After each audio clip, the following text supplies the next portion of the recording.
All right, welcome back to the final part of Chapter 7 notes, conditions for correlation. And so if they are asking you what are the conditions for correlation or are the conditions for correlations met, we need to check the following three items. First, the data has to be quantitative data. So both X and Y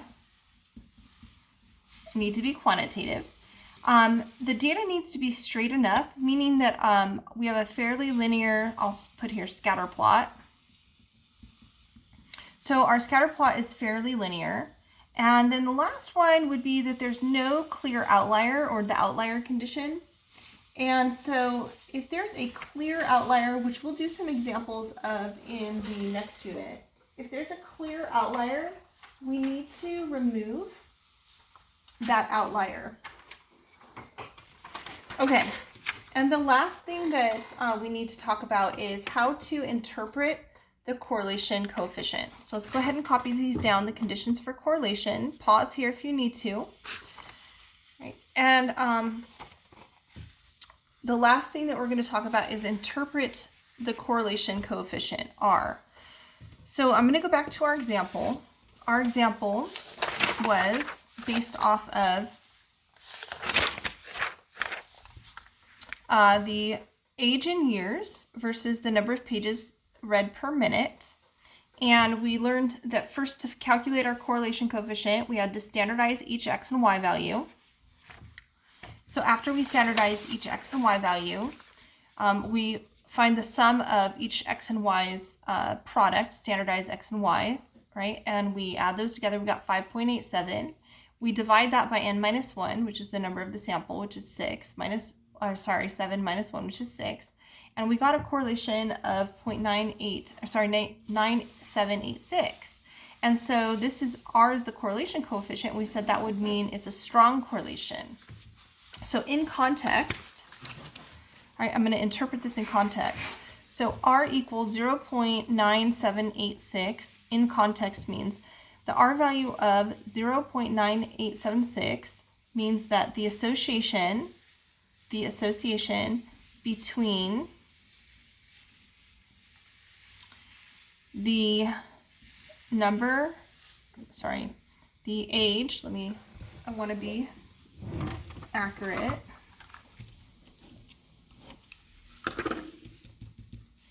Age of the child and the number, the predicted number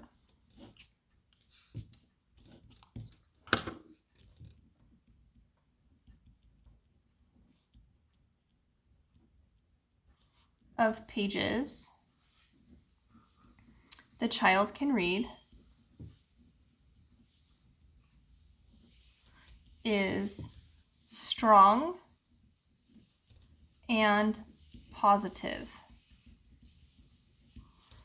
i.e., there is a strong, positive, linear association between these two variables. Okay.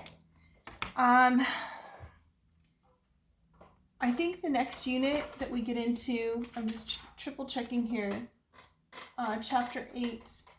Yeah, chapter 8, they talk a little bit more about least squares and residuals and that kind of thing. And when we get into it, or when we get there, we'll have some more applications.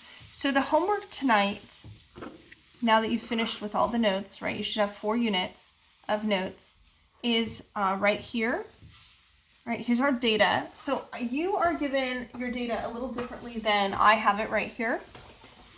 But I'm going to show you your data. So this is from a previous year's stats class. There should be 1, 2, 3, 4, 5, 6, 7, 8, 9, 10, 11, 12. 1, 2, 3, 4, 5, 6, 7, 8, 9, 10, 11, 12. Yeah, 12 different boys' data Again, this was boys in AP Stats, and this was in 2017. It was my AP Stat male students. I had 13 boys in the class, and here are their heights and their corresponding shoe sizes. So their heights and their shoe sizes. This is not true. This is old data right here. This is from a previous year. So let me take this off because that's not correct. And when you build your scatter plot, I don't want to reveal too much, right? But when you build your scatter plot, you don't have to start at 0. You can break your graph and start at a different value.